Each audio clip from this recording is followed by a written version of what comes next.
Sharia is the law of Islam. Sharia is dangerous. Western values form the basis for the founding of America, namely that rights come from our Creator. Ours is a Christian-based culture.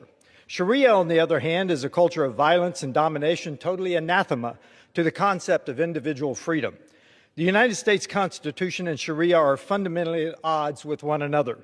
The Constitution begins with "we the people." Sharia states Allah has said.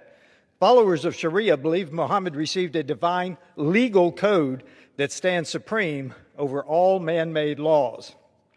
While Western civilization has evolved, Islam has not. Islam is stuck in the 8th century, and if they succeed at imposing their beliefs upon us, we will be dragged back into the Dark Ages.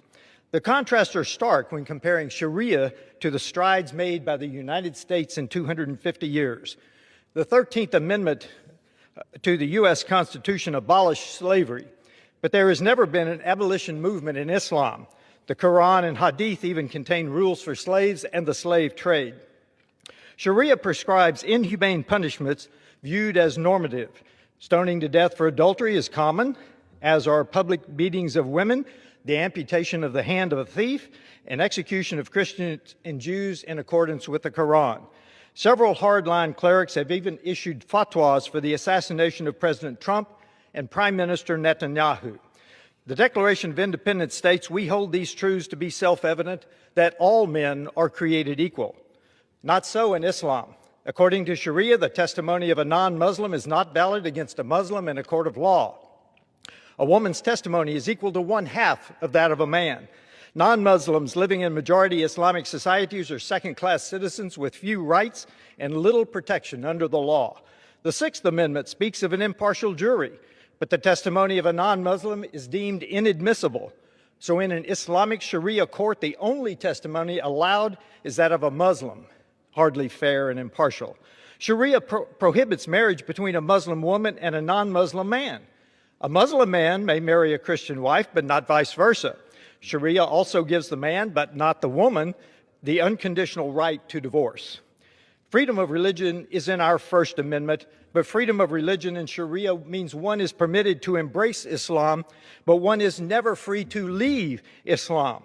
Abandoning Sharia is an apostasy punishable by death. Freedom of speech in America extends to expression not only of verbal communication, but in art, writing, the media, and action. Certain forms of expression are forbidden by Sharia.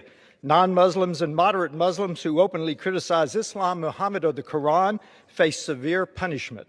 Remember Salman Rushdie, who was stabbed under a fatwa just for writing about Muhammad.